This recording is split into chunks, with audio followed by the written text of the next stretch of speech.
Donc, je suis vraiment content d'être ici pour vous parler un petit peu des projets de recherche que l'on a menés durant ces dernières années concernant le volet nano. Donc, je vais vous présenter la deuxième édition du guide qui est publiée en 2014. La première était en 2008 et la version anglaise a été publiée en 2015. Le nouveau guide, pourquoi déjà un nouveau guide? Je pense que tout le monde a entendu parler des nanos un petit peu à l'IRSST. C'est des choses qu'on discute depuis quand même de nombreuses années maintenant. Évidemment, les données de la littérature vont très vite. Beaucoup de choses se font au niveau de la SST et des nanos. Donc, il était nécessaire de faire une mise à jour de la littérature. Également, on a profité de notre expertise au niveau des nanos, notamment avec Claude aussi, pour améliorer le guide en proposant des nouvelles sections, notamment donc les deux sections en rouge sur le plan de ce nouveau guide, qui est, je pense, c'est le chapitre 9 de mémoire, la proposition d'une démarche de gestion des risques. Ça a été salué, cette section, par le comité de suivi et également plusieurs réviseurs, évaluateurs du guide. Donc, comme une section qui résume très bien les points clés pour mettre en place une démarche de gestion des risques. Donc, l'utilité de cette nouvelle section a été saluée.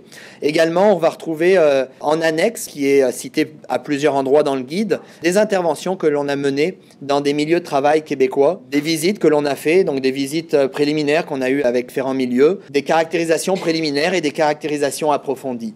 Également des évaluations de différents moyens de maîtrise. Peut-être revenir sur quelques notions de nanoparticules, nanomatériaux, nano-objets. Nano-objets, quand même reconnu au niveau des normes ISO. Et on va parler de particules synthétisées volontairement et dont au moins une des 3 dimensions est de moins de 100 nanomètres. Donc les nanoparticules, 3 dimensions, 100 nanomètres, il y a toute une nomenclature qui est associée à ça. Faire la distinction avec les particules ultra-fines, qui sont plutôt les produits donc indésirables, entre guillemets, qui sont plutôt des produits secondaires que l'on va retrouver dans certains milieux de travail. On peut donner des exemples. On a nous-mêmes travaillé sur ces problématiques, sur les fumées d'aluminerie, par exemple, les fumées de soudage.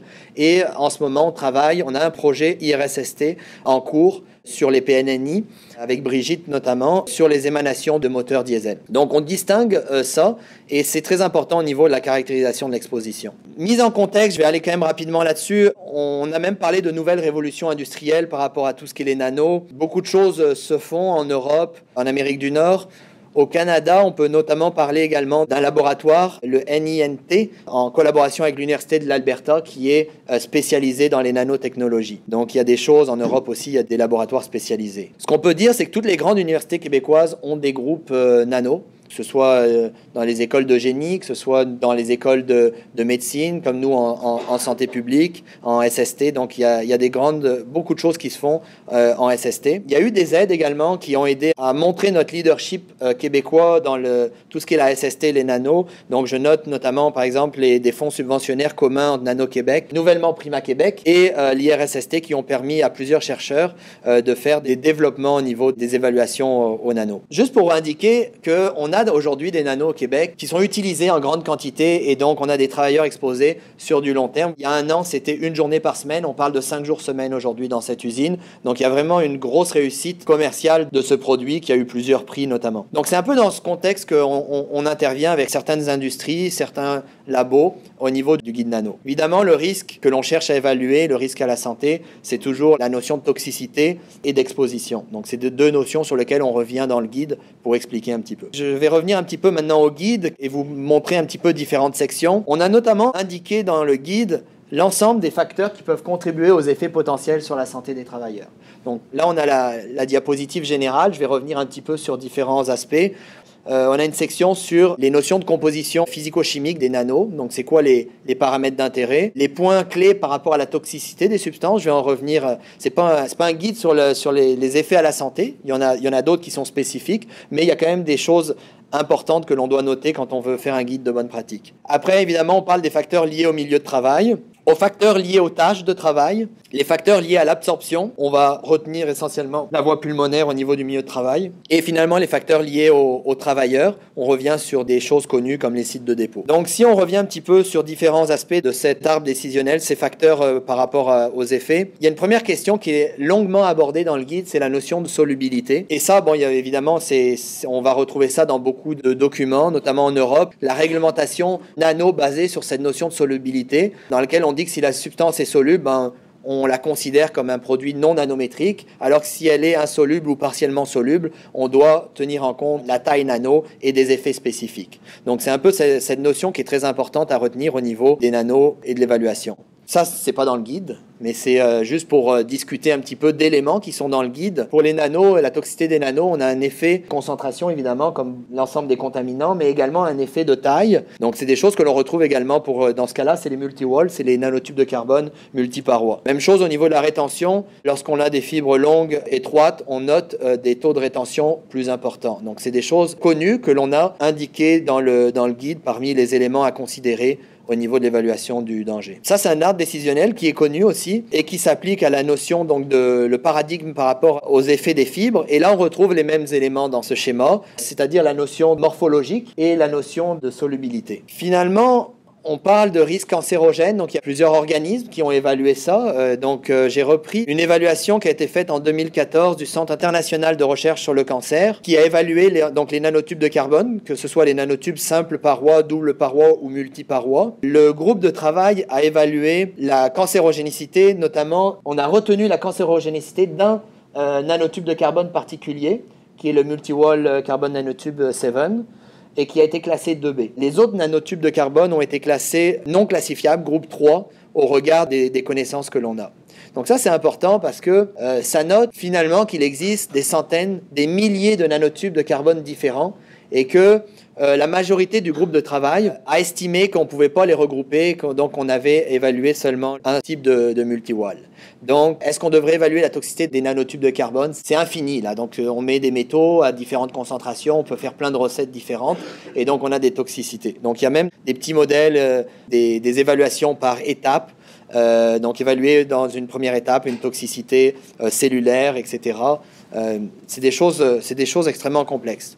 On parle également d'inflammation avec les nanos. Tout simplement, ici, c'est noté une inflammation en fonction de la concentration. Mais également, les auteurs de cet article ont noté une inflammation transitoire lorsqu'on est exposé à des nanos de TiO2. Ce que l'on dit dans le guide, c'est que les résultats disponibles font clairement ressortir que les nanomatériaux sont souvent plus toxiques et possèdent à masse égale un potentiel inflammatoire plus important que les produits de même composition chimique, mais de taille micrométrique. Donc, c'est un petit peu l'élément clé que l'on a fait ressortir dans le guide de bonne pratique. On a ça aussi dans le guide. Finalement, on résume l'ensemble des paramètres qui devraient être pris en compte ou qui peuvent influencer la toxicité des nanos. J'en parlerai pas, donc il y en a certains qu'on a déjà parlé, solubilité, réactivité, recouvrement de surface, etc. Potentiel à générer des radicaux libres, c'est des choses qu'on note dans plusieurs publications. Pour le volet exposition maintenant, je vous ai dit, on a fait des visites, on a fait, dans le contexte du guide, je pense que c'est 7 ou 8 visites de milieux industriels. Et on a noté donc des potentiels d'exposition. Par exemple, lors de la production, la fuite du réacteur, lorsque les travailleurs vont récupérer les produits, traitement post-production, emballage, entreposage, etc.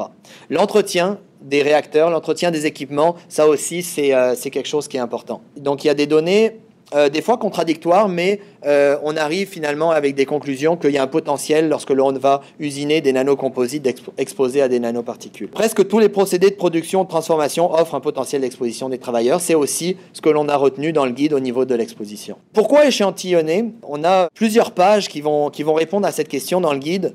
Premièrement, pour identifier les sources d'émissions afin de pouvoir établir un plan de contrôle des émissions, pour évaluer l'exposition personnelle au regard du respect de seuils d'action spécifiques visant à l'implantation de mesures de maîtrise, et finalement pour évaluer l'efficacité des mesures de maîtrise mises en place. Au niveau des nanos, c'est sûr que ce n'est pas une approche classique quantitative d'évaluation du risque, dans lequel on va déterminer un profil, une moyenne, un écart type d'exposition pour le long terme et comparer la bande supérieure à une norme. Par exemple, c'est ce qu'on pourrait choisir.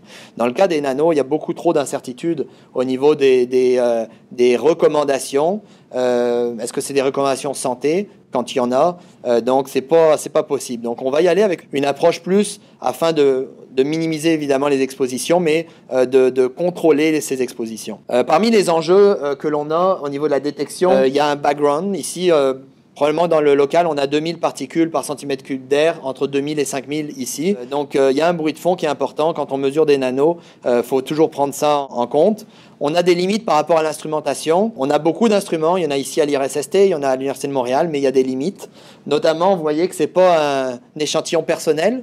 On se déplace dans les milieux avec ce chariot Et là-dessus, on a des compteurs de particules. Donc le LP, par exemple, c'est un compteur qui appartient à l'IRSST, qui nous donne l'ensemble du spectre granulométrique. Ça, c'est très intéressant pour les nanos. Le IPS, qui finalement est utile pour tout ce qui est les particules très fines ou ultra fines, donc plus petits que 500 nanomètres.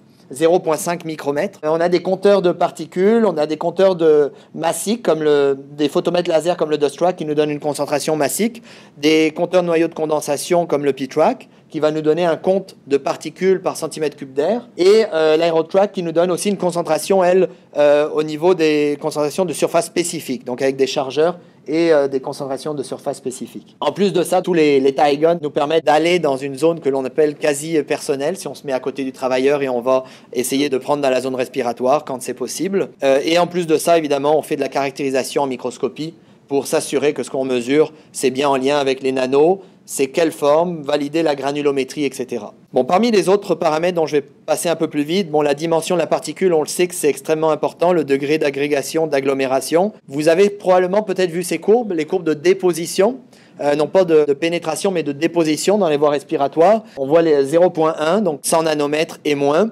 On voit finalement que le taux de déposition augmente de façon significative. Et donc, lorsque l'on respire des aérosols de ces tailles, on va avoir une déposition importante, et notamment dans la zone alvéolaire entre 5 et 80 nanomètres. Donc, c'est des choses d'intérêt. Pourquoi? Parce que si ça se dépose, c'est donc là, on est vraiment au niveau de l'exposition. On a des mécanismes de défense, mécanismes normaux. On peut penser à l'ascenseur mucociliaire qui nous permet donc la clairance des particules déposées. Par contre, au niveau alvéolaire, dans la littérature, on note beaucoup de problématiques avec les particules nanométriques, notamment, par exemple, l'efficacité des macrophages va être limitée pour les nanos. Également des problèmes avec les fibres, les nanotubes qui ont plus de 20 micromètres. Donc ça, c'est pas des choses aussi spécifiques aux nanoparticules manufacturées. On connaît ça avec les puffs, on connaît ça avec les fibres de type amiante, mais donc c'est des choses qu'on note. Et tout ce qui est la translocation, transcytose au niveau du passage vers le sang et des effets probablement de distribution et cardiovasculaire. Tout ça pour dire que on a, dans la dernière section du guide, qui est la section sur l'évaluation des risques, on va revenir sur les notions de danger, la notion de risque, le risque étant la probabilité que se produisent des effets sur un organisme dans des circonstances spécifiques d'exposition. Finalement, c'est ces approches d'évaluation du risque qui nous permettent d'avoir la quantification de l'exposition, la quantification des effets. Pour les nanomatériaux, on est obligé de faire une gestion de l'incertitude. C'est quelque chose qu'il faut noter. Ce que l'on mesure, c'est-tu réellement représentatif de l'exposition? A-t-on les bonnes références au niveau de la toxicité? Donc il y a beaucoup d'incertitudes. En conclusion, on a reconduit finalement ce qui est la recommandation de 2008, qui est une approche préventive. Dans un contexte d'incertitude, la plus grande prudence est recommandée. Et donc on informe les utilisateurs du guide, qui sont très, très larges, de ce principe de précaution qui s'applique à la manipulation des nanomatériaux. On note évidemment une attention particulière doit être portée aux nano-objets pour lesquels les risques pour la santé sont importants ou peu connus. Caractérisation physico-chimique, effets toxiques, niveau d'exposition professionnelle. On a une section également sur le control banding qui nous permet justement d'avoir un cadre décisionnel lorsque l'on a de l'incertitude scientifique. Donc ça, c'est des choses qui ne sont pas spécifiques aux nanos, qui ont été beaucoup utilisées pour les nanos. Ce qui est important à retenir aussi, c'est qu'on pointe dans le guide les limites de l'approche de control banding ainsi que les avantages de l'approche de control banding. Donc il faut être conscient un peu de ces deux aspects quand on utilise ce genre d'outils. Et donc il y a vraiment une section sur laquelle on revient sur les notions de quantification de probabilité d'exposition. Donc l'approche de control banding, on cote l'exposition, on cote la sévérité des effets et on arrive avec des approches qui peuvent être obtenues de différentes façons, comme des consensus d'experts par exemple, sur des recommandations générales comme ventilation générale, hotte et système de ventilation à la source, circuit fermé, consulter un expert. On arrive bien souvent, dans beaucoup de cas, on arrive à consulter un expert, donc on n'est pas forcément plus avancé, mais quand même, il y a beaucoup d'approches, il y a plusieurs dizaines d'approches de control banding qui existent. Et il y a aussi de la normalisation qui se fait au niveau du control banding. Au niveau des normes, j'en ai parlé un petit peu, il y a constamment de nouvelles nanos qui ne sont pas caractérisées. très peu caractérisés. Différents types de risques, on en a parlé, liés à la surface, aux propriétés, aux concentrations en nombre, en masse, en surface. En conclusion, ce que l'on dit dans le guide aussi, c'est que malgré le fait qu'il y ait certaines recommandations, on a un tableau dans lequel on a des recommandations qui sont des recommandations, même certaines exprimées en nombre de particules par centimètre cube d'air. Donc ça, il y a des choses qui existent là-dessus. C'est quand même très limité, c'est quand même très général. C'est pas forcément basé sur des aspects santé. Certaines sont basées sur des limites de détection simplement, comme la proposition du NIOSH pour les nanotubes de carbone. Normes actuelles absentes ou inadéquates, difficile de faire des recommandations spécifiques avec les connaissances actuelles. Donc la dernière section du guide, on revient sur les moyens de maîtrise. Donc qu'est-ce qui existe? C'est possible de contrôler l'exposition. Donc ça, on le dit clairement dans le guide. Malgré l'ensemble des incertitudes qu'on a, on est capable de maîtriser les risques, donc en maîtrisant l'exposition. Et on revient longuement sur la notion de conception, puisqu'on est dans un domaine émergent, avec des industries qui se développent.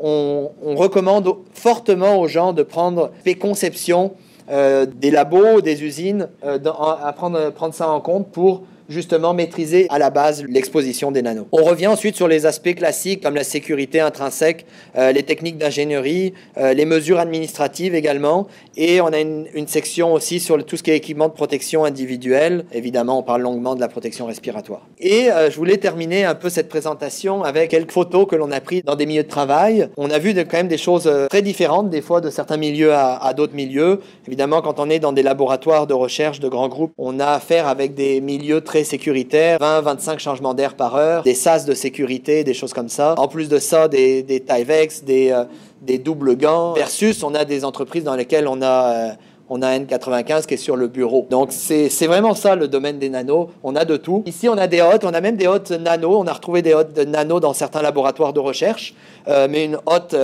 bien entretenue avec une procédure et très efficace. On a plusieurs personnes qui utilisent, comme là on le voit peut-être pas très bien, des Tyvek, des protections respiratoires. En plus de ça, une captation à la source. On a eu des labos dans lesquels on a des boîtes à gants. Et en plus de ça, on demande aux gens de mettre une protection respiratoire.